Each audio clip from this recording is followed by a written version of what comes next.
How would you assess the season so far? It's gone well so far.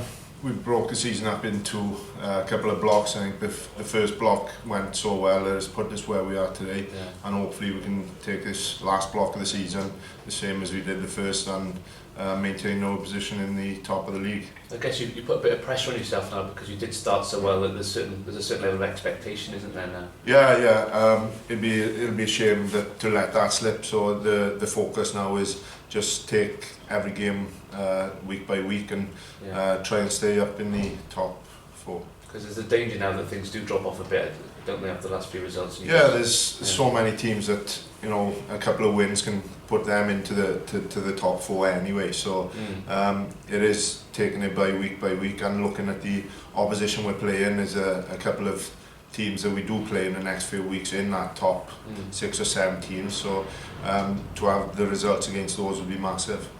And I guess the title isn't out of the question, is it, given what you've done so far? No, it does come down to the playoffs at the end of the year, but if we can take the form that we've had for most of the season into the playoffs at the end of the year, it's anyone's game.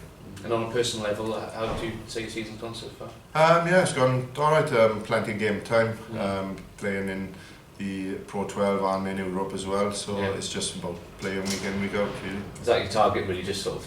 Yeah, just to keep playing, take every game week by week, but to be involved every week and just keep going week in, week out.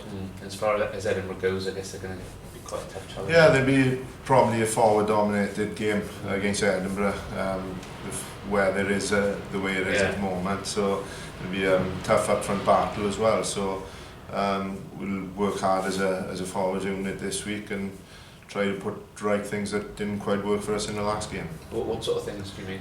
Just our set piece to improve and get it back where it was, and our contact area work as well. We spoke to Wayne about sort of disciplinary issues. I think you've got the worst disciplinary record in the Pro12, not you personally. But is that something that you've talked about amongst yourselves? Yeah, we've talked about it amongst ourselves, and we've been lucky so far that it hasn't cost us too many games, but it could cost us in the future, so we definitely need to cut down on our penalties and yellow cards.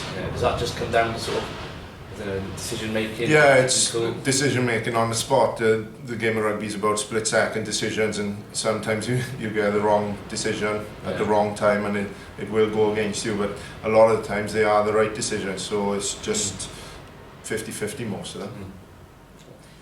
Yeah, you mentioned the weather and the sort of forwards battle. You've been out there training this morning in Storm Imogen?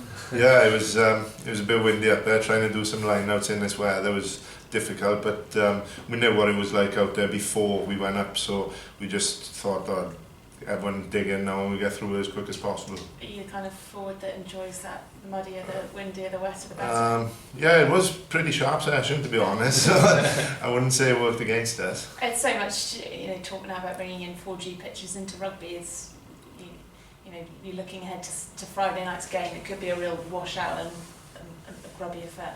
Yeah, they talk about these pitches, but no, the ground staff and stuff we got here, the surface should be good for Friday night. It's just the conditions that will be against us that allow us to play the type of rugby we want to. When it's blowing a gale and pouring down with rain, it's difficult to keep ball in hand, and ball's like a bar of soap, so it goes back to the old forward battle then, really. And a Friday night fixture the day before an international Scottish team should be expecting a good crowd. Yeah, hopefully, especially this time of year, during the Six Nations, everyone's thinking about rugby, so having a Scottish side come down to here the night before the game, hopefully it'll be a good crowd.